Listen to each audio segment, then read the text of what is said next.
కంఠే కళంకాదనంగే భుజంగాదపర్ణో కపాలాత్ అపాలేన లాక్షాదమూఢో శశాంకాదవామే కళత్రాద్ అహం దేవ మన్యన్న మన్యేన మన్యే. పుష్పదంత మహారాజు గంధర్వరాజు తను ప్రణిధానంతో తనకి అంతర్ధాన శక్తి పోయినట్టుగా గ్రహించాడు. శివుడిని స్తోత్రం చేస్తున్నాడు. అసలు ఎందుకోసం అలా జరిగింది అన్నట్టయితే శివుడికి ఏదో కోపం వచ్చింది. నీకు అంతర్ధాన శక్తి పోవుగా కానీ శాపం పెట్టారో ఎవరు తెలియదు. ఆయన శివం మహిమ అండి, అది శివ నిర్మాల్యం. నా నిర్మాల్యం దాటుతావా అని పరమాత్మ అలా చేసి ఉండొచ్చు. ప్రభు అజ్ఞానాత్తు నేను చేసినటువంటి దాన్ని మన్నించవలసింది అని కోరుకుంటూ ప్రార్థిస్తూ స్తోత్రం చేస్తున్నాడు. ఆయన అంటాడు, నీ మహిమను గురించి నేను అర్థం చేసుకోలేకపోయినాను, పొరపాటు పడ్డాను. రోజు వెళ్ళినట్టుగా ప్రమదావనంలోకి పుష్పాల కోసం అని వెళ్ళాను, నేను తెలియలేదు ప్రభు, అనుగ్రహించు. నీ మహిమను వేదాలు కూడా చెప్పలేక గడగడలాడిపోతూ వణికిపోతున్నాయి. అతద్వ్యావృత్యాయం చకితమభిధత్తే శృతిరపి. శృతి సాక్షాత్తు వేదమాత, ఆమె కూడా చకితమభిధత్తే, వణికిపోతూ చెప్పలేక గడగడలాడిపోతోంది. చివరికి ఏం చెబుతోంది అంటే సూటిగా చెప్పలేక నిషేధముఖంగా చెబుతోంది, కానీ సూటిగా చెప్పలేకపోతోంది కదా. అంటే నేహనానాస్తికించిన అంటూ నిషేధముఖంగా ప్రారంభించింది. ఇహ పరమాత్మని ఈ ప్రపంచం ఏమీ కూడా లేదు. శంకర భగవత్పాదులు గారు కూడా మాట్లాడుతూ ఆయన అన్నారు దశ శ్లోకిలో, న భూమిన్ నతోజన్ నతేజో నవాజుర్ నఖన్నేంద్రియం వా నతేషాం సమూహ అనేకాంతికత్వాత్ సుషుప్తేక సిద్ధస్తదేకోపశిష్ట శివ కేవలోహం.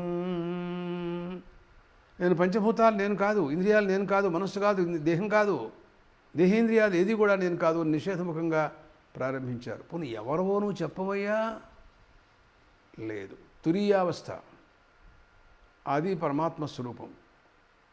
మనకి మాండూక్యోపనిషత్తు తురీయావస్థాని గురించి బాగా చెప్పింది. ప్రతి ఉపనిషత్తు చెబుతూనే ఉంటుంది. అందువలన అవన్నీ కూడా అతద్వ్యావృత్య. మనకు చూడండి, కఠోపనిషత్తు మొదలైనటువంటి ఉపనిషత్తుల్లో చాలా చోట్ల పరమాత్మని గురించి మాట్లాడాల్సి వచ్చినప్పుడు అశబ్దమస్పర్శం అరూపము వ్యయం తథారసం నిత్యమగంధవచ్చయతు, రూపం లేదు రసం లేదు అంటూ ఇలా నిషేధ రూపంగా మాట్లాడుతున్నాయి. కానీ ఇప్పుడు మనం ఏదైనా సగుణ స్వరూపాన్ని బోధించాలనుకోండి, మహావిష్ణువు ఎలా ఉంటారంటే ఆయన గురించి ఏదో చతుర్భుజుడు, శంఖచక్ర గదా వనమాల విభూషితుడు అని ఏదో చెప్తాం. కానీ మరి నిర్గుణమైనటువంటి ఆత్మస్వరూపాన్ని ఎలా బోధిస్తాయి శృతులు? చెప్పలేకపోతున్నాయి. అతద్వ్యావృత్యాయం చకితమభిధత్తే శృతిరపి సకస్య స్తోతవ్య. అయితే ఇప్పుడు ఈయన ఎవరి చేత ఎవరికి సాధ్యమవుతుందంటావు ఈయన్ని స్తోత్రం చేయటం పరమాత్మనే? తెలియటం లేదు. కతివిధ గుణా కస్య విషయ. ఆయన అసలు ఎన్ని రకాల మనుషులు, ఎన్ని రకాల మార్పులు ఉన్నాయో, ఎన్ని రకాల విధానాలు ఉన్నాయో కూడా ఎవరికి అర్థం కావట్లేదు. ఓసారి సగుణ స్వరూపం ఉంటాడు, ఒకసారి నిర్గుణ స్వరూపం ఉంటాడు. అలాగా ఒకప్పుడు భక్తికి గమ్యుండి నేను భక్తికి సులభుండవుతాను అంటాడు పరమాత్మ ఒకసారి. యోగ సమాధిలో ధ్యానయోగ్యుడవుతానంటాడు ఒకసారి. అర్జున, నన్ను నువ్వు యోగాభ్యాసంతో నువ్వు సాక్షాత్కరింపజేసుకోమంటాడు ఒకసారి. నా భక్తులున్నారు, జ్ఞాని త్వాత్మయమే మతం అంటాడు. అందరిలో భక్తుల్లో కల్లా జ్ఞాని భక్తుడు నేనే అని అంటాడు ఒకసారి. ఓసారి కర్మమార్గంలో ఆయన ఆ కర్మల్లో అన్నింటిలోనూ నేను యజ్ఞభోక్తని అని అన్ని చోట్ల ఆయనే శ్రీ మహావిష్ణువుగా ఆయన కనపడుతూ ఉంటారు. అటు కర్మల్లోనూ ఆయన ఉన్నారు, మరి ఎక్కడ లేరని చెప్తాం మనం? అట్లా యోగం, భక్తి, కర్మలు, ఉపాసన ఎన్ని రకాలుగా ఆయన గురించి మనం వేదాలు వర్ణిస్తున్నాయో చెప్పటం లేదే, తెలియట్లేదే. కతివిధ గుణ కస్య విషయ. దేనికి విషయం అవుతాడో తెలియట్లేదే. దీని గురించి ఎన్నో ఉపనిషత్తులు ఎన్నో రకాలుగా ఎన్నో భాష్యాలన్నీ విచారించి చూసినా కూడా దారికి రావటం లేదు బుద్ధి. పదేత్వర్వాచీనే పతతి నమనః కస్యచ వచః. ఒక విషయం మాత్రం కొంచెం సులభంగా ఉన్నట్టు అనిపిస్తుంది నాకు అన్నాడు పరమాత్మ శంకర. పదే త్వర్వాచీనే పదే, నీవు తర్వాత మరీ నిర్గుణమైనటువంటి ఆత్మస్వరూపంలో కూర్చుని అసలు ఏమీ తెలియకుండా అలా ఉంటే ఎవరి వల్ల కావటం లేదు. కొంచెం తర్వాత మార్పు చేసి మళ్ళీ నువ్వు ఏదైనా ఒక రూపాంతరాన్ని పొంది కొంచెం దర్శన యోగ్యమై కొద్దిగా బుద్ధిగా అందేటట్టుగా ఉంటే అప్పుడు కొంచెం ఏదైనా సాధ్యమవుతుంది. పార్వతీదేవి పైన శిరస్సు ఎందు గంగ, త్రిశూలం, పర్వాలేదండి. తర్వాత బాహువులకి మెళ్ళలో అక్కడక్కడ పాములు, అకంఠే కళంక ధనంగే భుజంగా దపాణు కపాలాత్ అపాలేన లక్షాత్. నుదుట కన్ను, కంఠంలో నలుపు, శరీరం పైన భుజంగాలు, చేతిలో కపాలం, అమోళు శశాంకాత్. చంద్రుడు సిగలో, అవామే కళత్రాత్. పార్వతీదేవి సగభాగంలో తెరీల, అవామే కళత్రాద్ అహం దేవ మన్యన్న మన్యేన మన్యే అన్నాడు ఒకానొక భక్తుడు. ఇలాంటి ఒకానొక స్వరూపం కొంచెం మార్పులో వచ్చావనుకో, అర్వాచీన పదం ఇది. ఇప్పుడు అటువంటిప్పుడు ఎవరికైనా మనస్సు లగ్నం అవుతుంది నిన్ను చూస్తే, అందరికీ అవుతుంది. ఎవరైనా వాక్కులు చేసి చెప్పగలరు. నేను వర్ణించమంటే ఆ రూపంగా నిన్ను వర్ణించడానికి చాలామంది స్తోత్రాలు చేస్తూనే ఉన్నారు, అవన్నీ కూడా జరుగుతున్నాయి కదా. అందుకోసమని ఇట్లా ఒకవేళ ఏదైనా నువ్వు సగుణస్వరూపంగా మార్పు చెంది దర్శనమిచ్చినట్లయితే ఏదైనా కొంతవరకు సాధ్యమవుతుందే కానీ లేకుండా పోతే మాత్రం నిన్ను దర్శించడం సాధ్యం కాదయ్యా. ప్రభు, ఇదిగో నాకొక విషయం చెప్పు. ఇప్పుడు మాట్లాడేటటువంటి వాడు పుష్పదంతులు గంధర్వరాజు. ఆయన శంకరుని గురించి స్తోత్రం చేస్తున్నాడు. ఇక్కడ మనకి మహావిష్ణువు, ఈయన స్తోత్రంలో మహావిష్ణుపరంగాను శివపరంగా విష్ణుపరంగా రెండు రకాలుగా అన్వయాలుగా చెప్పిన వాళ్ళు ఉన్నారు. దీనికి రెండు రకాలుగా అన్వయం చేసి సమాధానం చెప్పినటువంటి మధుసూదన సరస్వతి వ్యాఖ్యానం అట్లా కనపడుతోంది. అయితే మరి మనం శంకరుణ్ణే ఇంతగా మనం చెబుతున్నాము అంటే ఒకవేళ ఏదైనా విష్ణువు పట్ల మనకేదైనా అభిప్రాయం వేరుగా ఉందంటావా? అలాంటిదేం లేదండి. ఏ సందర్భం వచ్చినప్పుడు ఆ సందర్భం మాట్లాడటమే కానీ అంత మాత్రం చేత విష్ణువు యందు ద్వేషమని శంకరుడే ముఖ్యమని అలాంటి మాటలు ఎప్పుడు మనం అనలేదే. ఈ విషయం పైన అభయ దీక్షలు గారు మాట్లాడుతూ, ఆయన శైవుడైన అసలు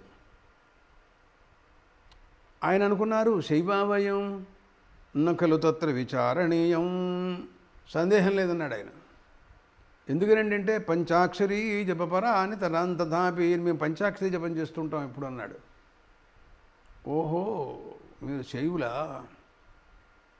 దధతో బుహుశైవ లక్ష్మతాన్ ధృతరుద్రాక్ష మధువ్రతం ఖగః అన్నాడు శ్రీహర్షుడు. అయినా కూడా రుద్రాక్షలు కట్టుకుంటాడు చేతికి. ఆయన కూడా శివభక్తుడు.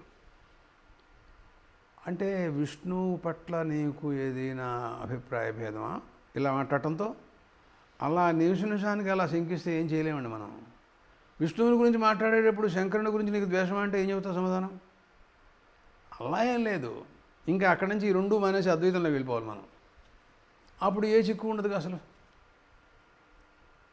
అదే ఎలాగో చేస్తాం, అది ఎలాగో అద్వైతం గురించే మాట్లాడుతూ ఉంటాం, ఉపనిషత్తులన్నీ అవే చెబుతూ ఉంటాయి. ఆయన ఏమన్నారంటే శైవావయం నకలు తత్ర విచారణీయం పంచాక్షరీ జపపరా అని తథాపి, నేను పంచాక్షరీ జపం చేస్తుంటుంటానన్నారు. చేసేది రుద్రాక్షమాల చేతిలో ఉంది, నమశివాయ అని పంచాక్షరీ మంత్రాన్ని ఉచ్చరిస్తున్నాడు. మనస్సు మాత్రం విష్ణుమూర్తిని ధ్యానిస్తుంది.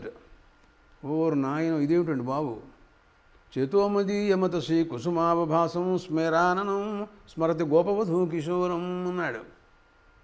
ఇంద్రనిమిలయశ్యాముడు ఇంద్రనీల మణిమాణిక్యాలతో సమానంగా ఆకారం కనపడుతుండే దివ్యమైనటువంటి ఒక మూర్తి ఆ గోపవధూ కిశోరుడు బృందావనంలో సంచరిస్తూ ఉండేటువంటి దివ్యమంగళ స్వరూపం. చేతోమదీయమతసి కుసుమావభాసం స్మేరాననం ఆ నవ్వుతూ చిరునవ్వుతో కనపడుతూ ఉంటుంటారు పరమాత్మ. ఆయన్ని నా మనస్సు స్మరిస్తోంది. వాక్కు పంచాక్షరి జపం చెబుతోంది, చెయ్యేమో రుద్రాక్షమాలు తిప్పుతోంది. ఏమిటిది? దీంట్లో ఈయనకి ఏమైనా ఒక ఈశ్వరుడి పట్ల కానీ విష్ణువు పట్ల కానీ ద్వేషం ఉన్నట్టుగా అర్థమవుతోంది ఏమన్నా? ఏం లేదే. అద్వైతి ఆయన. అద్వైతంలో చాలా గ్రంథాలు రచించినటువంటి మహానుభావుడు ఆయన. అంటారు, మహేశ్వరే వా జగతామధీశ్వరే జనార్దనే వా జగదంతరాత్మని నా భేదలేశ ప్రతిపత్తిరస్తి మే తథాపి భక్తిస్తరుణేందు శేఖరే అన్నాడు. మహేశ్వరే వా జగతామధీశ్వరే, మహేశ్వరుడు మహాంశ్చాసు ఈశ్వరశ్చ మహేశ్వర, కైలాసవాసి శంకరుడు. లేదు మహావిష్ణువు వైకుంఠవాసుడు. జనార్దనేవా జగదంతరాత్మని, సమస్త బ్రహ్మాండములకు అంతరాత్మైనటువంటి పరమాత్మ. నా భేదలేశ ప్రతిపత్తిరస్తిమే, భేదలేశ జ్ఞానం కూడా నాకు లేదు ఎక్కడా కూడాను. ఈశన్ మాత్రం కూడా ఇద్దరిలో భేదం నేను ఇప్పుడు చూడలేదు. ఆయన తథాభిభక్తిస్తరుణే ఎందు శేఖరే, అయినా సరే ఆ శిరస్సు మీద ఉండేటువంటి చంద్రకళ, ఆ త్రిశూలధారి జటాజటధారి ఆయన్ని చూస్తుంటూ ఉంటాను మధ్యలో అన్నారు ఒకసారి. ఇందాకేమో విష్ణువుని చూస్తున్నాడు చెప్పాడు ఇందాక, ఇప్పుడేమో ఇది చూస్తున్నాడు. అంటే ఆయన అన్నీ చెబుతున్నారు ఆయన.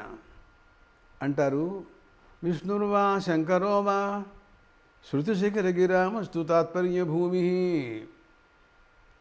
ఇదిగో ఉపనిషత్తులన్నీ కూడా ఏం చెబుతున్నాయో నాకు తెలీదు. అది ఏమైనా కానీ ఉపనిషత్తులకు సారాంశం తాత్పర్యం కుత్ర, ఎక్కడ, ఏమిటి అని అంటే విష్ణురు వా శంకరో వా శృతిశిఖర గిరామ, అది విష్ణువైనా సరే శంకరుడైనా సరే, శృతిశిఖర గిరామస్తు తాత్పర్య భూమి. ఆ శృతిశిఖరమైనటువంటి వాక్కులు ఉపనిషద్వాక్యాలు వేదాల కంటే శిరస్సులో ఉంటాయి. వేదమాత శిరస్సు మీద పూలుగా పెట్టుకుంటోంది ఉపనిషత్తులని, శిరోధార్యంగా గ్రహిస్తూ ఉంటుంది, నెత్తి మీద పెట్టుకుంటుంది. శృతి శిరస్సులు అవన్నీ కూడాను. వాటికి తాత్పర్యం ఎవరైనా సరే నాకేం పర్వాలేదు. నాస్మాకం తత్రవాద ప్రసరతి, ఈ విషయంలో నేనేమీ పేచీ పడేవాడిని కానీ అనవసరంగా శాస్త్రార్థాలు చేసేవాడిని కాదు. కింతు స్పష్టం అద్వైత భాజాం, నేను అద్వైతం. నేను మాకు ఈ విషయంలో భేదం ఎలా ఉంటుందండి? కింతు ఈషద్వేషగాఢానలకలిత హృదాం, ఈషద్వేషగాఢానలకలిత హృదాం దుర్మతీనాం దురుక్తి భక్తుం యత్నో మమాయం నహి భవతి తతో విష్ణు విద్వేష శంక.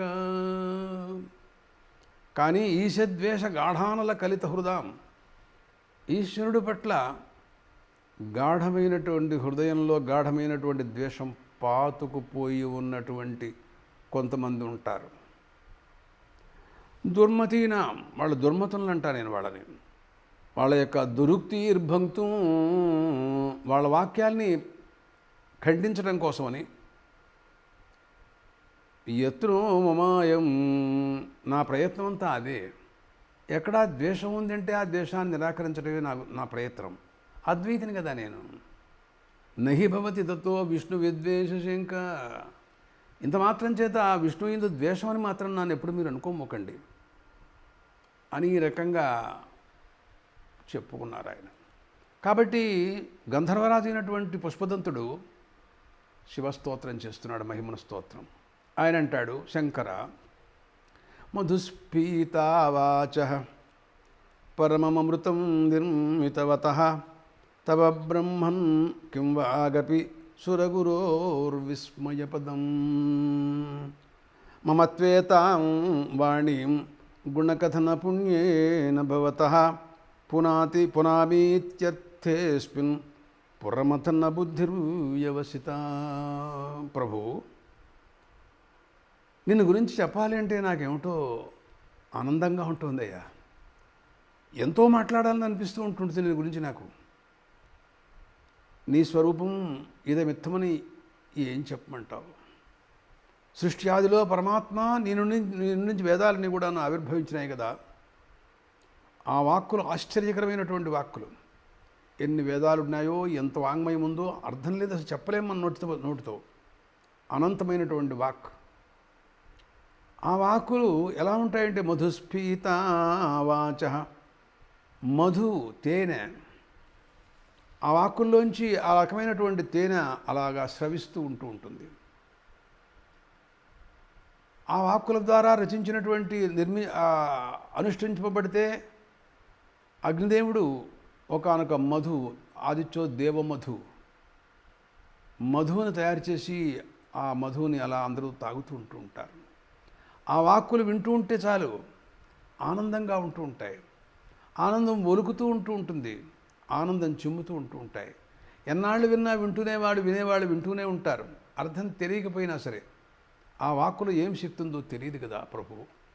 మధుస్ఫీతావాచ పరమమృతం నిర్మితవత. అమృతాన్ని నువ్వు నిర్మించావయ్యా.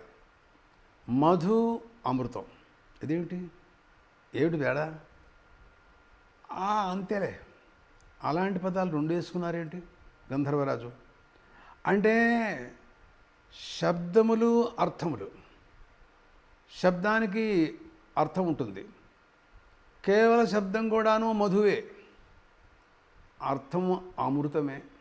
ఇది మధు, అది అమృతం. దాంట్లోంచి అమృతమైనటువంటి సారాంశం ఆ శబ్దాల్లోంచి అర్థరూపంగా నీకు అమృతం వస్తుంది. విచారణ చేయగా దాని స్వరూపాన్ని నువ్వు పరిశీలించగా ఆనందరూపమైనటువంటి పరమాత్మ స్వరూప సాక్షాత్కారం కలుగుతూ ఉంటుంది. అది అమృతం. శబ్దంలో ఆ శక్తి లేకపోతే అర్థంలోకి ఎట్లా వస్తుంది అసలు? అది కదా అర్థం కదా, బ్రహ్మతత్వం కదా, అది ఉపనిషద్ ప్రతిపాద్యం కదా, ఆ ఉపనిషద్ వాక్యార్థం అదే కదా. దాన్ని పొందినవాడు ఆనందం అనుభవిస్తూ ఉంటాడని మనకి ఉపనిషత్తులు, తైత్తిరీయ ఉపనిషత్తు చెప్పింది. మనుష్యానందం, దేవగంధర్వానందం, ఇట్లాంటి ఆనందాలు చెప్పి బ్రహ్మణాకాశ ఆనంద ఇదేశ ఆకాశ ఆనందో నస్యాదంటూ బ్రహ్మానందానితో పరిసమాప్తం చేసింది. అందువలన అమృతవాక్కులు మధువాక్కులు అంటంలో ఏమీ తప్పేం లేదు. మధుస్ఫీతావాచ పరమమృతం నిర్మితవత తవ బ్రహ్మస్వరూప ఓ పరమాత్మ శంకర. కిం వాగపి సురగురోరు విస్మయపదం. సురగురువైనటువంటి బ్రహ్మ లేక బృహస్పతి, ఎలాగైనా సరే వారి యొక్క వాక్కుందే, ఆ వాక్కుకు కూడా ఆశ్చర్యం కలుగుతోందండి. ఈ వాక్కులు విన్న తర్వాత సరస్వతీదేవి కూడా మాట్లాడుతుంది. ఎంతో అందంగా ఉంటుంది. బృహస్పతి చాలా గొప్పవాడు, ఆయన వాక్కు చాలా గంభీరంగా ఉంటుంది. ఆ వాక్కులు కూడాను ఈ వేదవాక్కులు విన్న తర్వాత, చూసిన తర్వాత తలకాయలు ఉంచుకుంటున్నాయి. ఆ వాక్కు ముందు మనమెంత, మన వాక్యంత. అది శబ్దత అర్థత రెండు రకాలు కూడా మధువుని అలాగా మనకి అందించినటువంటివి కదా. అలాంటిదా నిజంగానా అని అన్నట్లయితే దాని గురించి మాట్లాడుతూ త్వం హి వాగమృతం సాక్షాత్ అహమర్థామృతం పరం ద్వయమపి అమృతం కస్మాత్ వియుక్తముపపద్యతే అన్నారు చోట. త్వం హి వాగమృతం, వాక్కు అమృతంట. ఓ వాక్కు, నువ్వు అమృతస్వరూపం కదా. ఆ వాక్కు మీద పడితే చాలు ఆనందంగా ఉంటుంది. అలా శ్రవణేంద్రియంలోకి లోపలికి వెళ్ళి వాడిని ఆనందపరుస్తుంది. అది విన్న తర్వాత ఆనందంలో నిమగ్నుడైపోయి ఉంటాడు. త్వం హి వాగమృతం సాక్షాత్ అహం అర్థామృతం పరం. అర్థరూపంతో నేను కూడాను అమృతంగానే ఉన్నాను అని పార్వతీదేవి అంటోంది. శంకర, నువ్వు వాగ్రూపంగా ఉన్నావు అమృతం, అర్థరూపంగా నేను అమృతంగా ఉన్నా. ద్వయమప్యమృతం, రెండు అమృతాలే. కస్మాత్ వియుక్తముపపద్యతే, మనిద్దరికీ వియోగం అనేది ఉంటుంది అసలు. ఆక్కు నుండి అర్థాన్ని వేరు చేయగలరా ఎవరన్నా? అర్థం లేని వాక్కు ఏమిట్రా, అర్థం లేని గొహులు నువ్వు అంటుంటావు చూసా. నిరర్థకమైనటువంటి వాక్కులు ఉండదు కదా. అంచేత ఆ వాక్యామృతాలు, ఆ వాక్యాన్ని మనం వింటుంటేనే వేదాలు వినేవాళ్ళు చాలామంది ఉన్నారు. అవే చెబుతున్నారు, అయినా వింటూనే ఉన్నారు. ఇంకొకసారి చెప్పండి అని అట్లా ఆనందపడుతున్నారు. ఆ వింటున్న సమయంలో సమాధిలో ఉన్నట్టుగా ఉంటారు వాళ్ళు. ఎక్కడికో వెళ్ళిపోతుంది వాళ్ళ మనస్సు. ఆ వాక్కులో ఉండే శక్తి అలాంటిదన్నమాట. దానికి అర్థం అది బ్రహ్మవాక్. అది ఆ పరమాత్మ ఆ వాక్కులో అమృతాన్ని పెట్టారు. త్వమ్హి వాగమృతం అంటూ పార్వతీదేవి మాట్లాడుతూ, శంకర నువ్వు వాగ్రూపంతో అమృత రూపంలో ఉన్నావు. సాక్షాత్ అమృతం. అహమర్థామృతం పరం. నేను అర్థరూపంతో, నేను అమృత రూపంతోనే ఉన్నా. ద్వయమప్యమృతం. మన ఇద్దరం కూడా అమృత స్వరూపాలమే. వాళ్ళిద్దరూ ఒకటే. అదే అమృతం. వారు అమృత అద్వైత స్వరూపమే అది. శాంతం శివమద్వైతం చతుర్థం మన్యంతే స ఆత్మాస విజ్ఞేయ అని చెబుతోంది ఓ పక్క నుంచి మాండూక్యోపనిషత్. ఆ శివశబ్దం అలా ఉచ్చరించినట్టయితేనే అమృతం మనకి పరమాత్మ శాంతరూపంగా ఉంటారు కాబట్టి ఆయన అనుగ్రహం మనకి శాంతత్వం ఆయనలో మనం చూస్తూ ఉంటాం. పరమశాంతుడుగా ఉంటాడు ఆయన. వియుక్తముపపద్యతే కస్మాద్ వియుక్తముపపద్యతే. ఈ రెండింటినీ ఎవరైనా ప్రపంచంలో వేరు చేయగలరా? చేయలేరు కదా. అర్థాన్ని శబ్దం నుండి, శబ్దం అర్థాల నుంచి ఎలా వేరు చేయడం అనేది సాధ్యం కాదు. అందువలన ఈ శ్లోకంలో నీ వాక్కులన్నీ కూడాను ఇప్పుడు ఈ వాక్కులను ఆధారంగా చేసుకున్న మహాకవులు కాళిదాసు కాదు, బ్రహ్మదేవుడు, వ్యాస మహర్షి, వాల్మీకి మహర్షి, వాళ్ళు వేదార్థాన్ని అంతటిని నిర్వహిస్తూ వారు మహాభారతం, అష్టాదశ పురాణాలు, రామాయణం రచించారు. అవన్నీ అమృతవాక్కులు. వాటిని ఆధారంగా చేసుకున్న మహాకవి కాళిదాసు మొదలైన మహాత్ములందరూ కూడాను అమృతవాక్కులు రచించారు. ఎన్నో అలంకారాలతో, ఎంతో గొప్ప శైలితో, అది ఎంతో ఆశ్చర్యకరంగా కనపడుతూ ఉంటుంది. వాచము చే సుధాధారాం మధురాం మధుసూదన. మధురాం మధుసూదన, ఎంతసేపు ఆ మధురాతి మధురం. అలాంటి వాక్కులన్నిటి కూడాను వాళ్ళు మనకి ఇచ్చారు. మహాకవులందరూ కూడాను అలాంటి కావ్యాలు రచించారు. ఆ శ్లేషలు, ఆ రూపక అలంకారాలు, ఉపమాన అలంకారాలు, ఆ వైఖరి, ఆ బోధ, అసలు ఆ శ్లోకాల యొక్క పరిస్థితి వింటే ఆశ్చర్యకరంగా ఉంటుంది. ఎట్లా చెబుతున్నారో తెలియట్లేదు అసలు వాళ్ళు. దానికంతకీ కూడాను శబ్దార్థములకి రెండింటికి అక్కడ ఐక్యమే కానీ భేదం కనపట్టలేదే. ప్రభు మధుస్ఫీతావాచ పరమమూర్తం నిర్మితవత తవ బ్రహ్మన్ కిం వాగపి సురగురోర్విస్మయపదం. సురగురో బ్రహ్మణ అథవా బ్రహ్మదేవస్య. ఆయన వాక్కు కూడా ఇది చూచి ఆశ్చర్యపడిపోయి, ఆ వాక్కు ముందు నేనెంత అని ఆవిడ పడిందిట. ఆవిడ ఆశ్చర్యపడితే ఇంకా మనం ఆశ్చర్యపడుతున్నామని వేరే చెప్పేదే ఉంటుందయ్యా.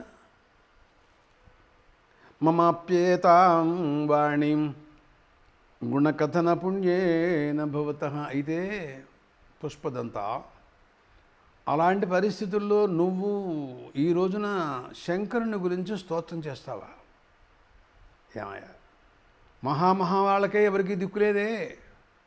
ఆయనలోంచి వచ్చినటువంటి నిశ్వాసతుల్యం, అప్రయత్నంగా లీలాన్యాయంగా వచ్చినటువంటి మధుర వాక్కులు, వేదాలు, వాటిని చూచే ఆశ్చర్యపడి మూకీభావాన్ని చెంది మాట్లాడలేక తన వాక్కు కూడా బాగుండదేమో అని అసహించుకునే అలా ఆశ్చర్య పొందుతూ ఉంటే సరస్వతీదేవి, నువ్వు ఏమిటో పెద్ద స్తోత్రం చేస్తానని ప్రారంభిస్తావేమిటయ్యా? నీ వాక్కు ఎవడు వింటాడయ్యా?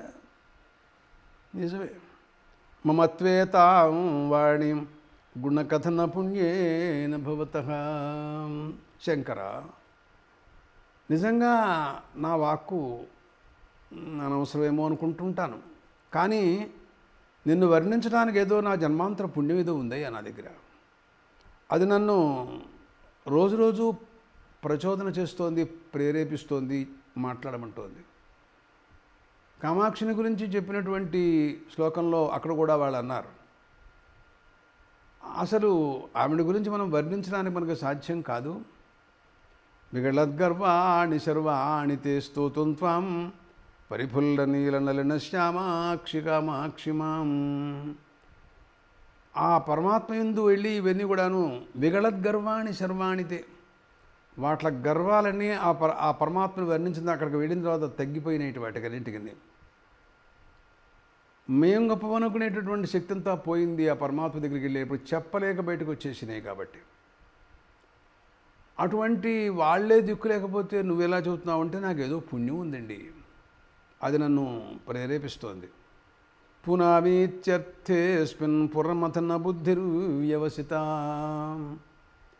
నేను అనుకుంటున్నాను పునామీత్యర్థే, నాకు స్తోత్రం చేయిస్తున్నాను, చేయగలను, ఇదంతా గొప్పగా ఉంది అనుకుంటున్నానని అవన్నీ బెడంగా పెట్టు.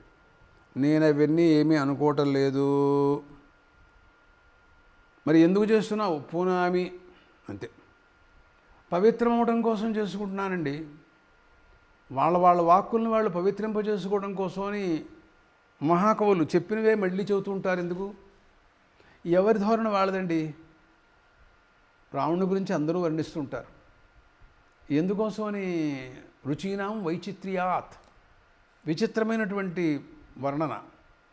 ఒక వర్ణన ఒక రకంగా ఉంటుంది, ఒక రకంగా ఉంటుంది. కాళిదాసు గారి వర్ణన ఆశ్చర్యంగా ఉంటుంది, బాగుంటుంది. కానీ మిగతా కవులు ఉన్నారు, శ్రీహర్షుడు ఉన్నాడు, ఆయన వర్ణన ఎక్కడ, అసలు ఆయన ధోరణి ఏమిటి మనం ఎక్కడన్నా చూడగలమా? ఆయన శాస్త్ర సమ్మతమైనటువంటి విషయాలు కూడా చెబుతూ ఉంటుంటాడు. ఆయన్ని హఠాత్తుగా హంసం చూశాట, దాన్ని అలాగా పట్టుకున్నాడు, మళ్ళీ వదిలాడు. తర్వాత మళ్ళీ రావటానికి ప్రయత్నం చేస్తోంది. ఆ కాస్తలో ఆయన పట్టుకుని వదిలినందుకు చాలా ఆనందం అనుభవించుట. అధిగత్య జగత్యధీశ్వరాదధముక్తిం పురుషోత్తమా తతః వచసామపి గోచరో నజసతమానందమవింద తద్విజ అన్నాడండి. వాక్కులకి మన వాక్కులకి మనసుకి గోచరించినటువంటి ఆనందం అనుభవించిందట ఆయన చేతుల నుంచి బయటపడి. పురుషోత్తముడు ఆయన. పురుషోత్తమాతు జ్ఞానావాప్తి ఆనందావాప్తి. ఆయన పురుషోత్తముడు. ఆయన నుండి ముక్తి అయిపోయింది, బయటపడింది చేతిలోంచి. ముక్తి పొందిన వాళ్ళు ద్విజ బ్రాహ్మణ పక్షీచ. ముక్తి వీళ్ళకి లభిస్తుంది కదా, ముక్తిని పొందినవాడు ఆనందం అనుభవిస్తాడు కదా, అట్లాంటి ఆనందం అనుభవించి అన్నట్టుగా చెబుతుంటాడు. ఆ తర్వాత మాట్లాడుతూ ఉంటుంది పక్షి అవటానికి. కానీ బ్రహ్మలోకంలోంచి వచ్చింది, బ్రహ్మగారి వాహనం అంటది. పతకేన మయా జగత్పతేరుపకృత్యై తవ కిం ప్రభూయతే ఇది వేద్మిన నతుత్యజంతి మాం తదపి ప్రత్యుపకర్తుమర్తయః అని అందండి. అది మహారాజా, నీకు నేను ఉపకారం చేద్దాం అనుకుంటున్నానంది. నవద్వీపాలను పరిపాలించేటటువంటి చక్రవర్తి నరమహారాజు అంటే, ఆయనకి పక్షి హంస ఇది ఉపకారం చేస్తుందా? అలా ఎప్పుడు అనుకోకూడదు. ఎవరి వలన ఏం ఉపకారం జరుగుతుందో మనకు తెలియదు కదా. అందరినీ సమానం, మీ బోటి మహాత్ములకి మా బోటి పక్షులని అలాంటి భావాలు ఉండవు కదా అని కూడా అంటుంది అది. అలా పెట్టుకోడు ఆయన. పతగేన మయా జగత్పతే, జగత్పతి నువ్వు, నేను పతకం పక్షిని. ఉపకృత్యై తవ కిం ప్రభూయతే ఇది వేద్మిన తుత్యజంతి మాం తదపి ప్రత్యుపకర్తుమర్తయః అనంటూ ఎంతో ఆశ్చర్యంగా చూశాడు. మాట్లాడింది. నా మాటలు మీకు ఆనందాన్ని కలగజేయట్లేదా? నేనేదో మాట్లాడుతున్నాను మీకు మీ దృష్టిలో అంటూ ఇంకా చాలా గొప్పగా మాట్లాడుతుంది, చాలా గొప్పగా చెబుతుంది. వేదాంత మార్గంలో కూడా కొన్ని విషయాలు మాట్లాడాడు దాంట్లో. మరి ఈ కావ్యంలో ఉండేటువంటి శక్తి, ఆ శ్రీహర్షుడు సాక్షాత్ మరి ఎటువంటి వాడో, అది ఆ సరస్వతి ఎలా మాట్లాడుతుందో తెలియదే. కాబట్టి ఆ వాక్కుకి అర్థాలకు ఉండేటువంటి శక్తి సామర్థ్యాలు అలాంటివి. అలాగా మహాత్ములు వేదవాక్కులు అలాంటివి ఉన్నాయి, దాన్ని అనుసరించినటువంటి పురాణ వాక్యాలు అలాగే ఉన్నాయి, వారిని అనుసరించి రచించినటువంటి మహాత్ముల యొక్క కావ్యాలు కూడా అలాగే ఉన్నాయి. అలాగే నేను కూడా చెప్పుకుంటాను, నాకు తోచినట్టుగా నేను చెప్పుకుంటాను. నేను గొప్పగా అలంకారాలతో గొప్పగా శ్రీహర్షుల్లాగా మండన చేస్తానని నేను అంటలేదు. మరి ఎందుకు చేస్తున్నావు? పునామి ఇత్యర్థేస్మిన్ పురమథన బుద్ధిర్యవసిత. పవిత్రుని అవడం కోసం చేసుకుంటున్నాను.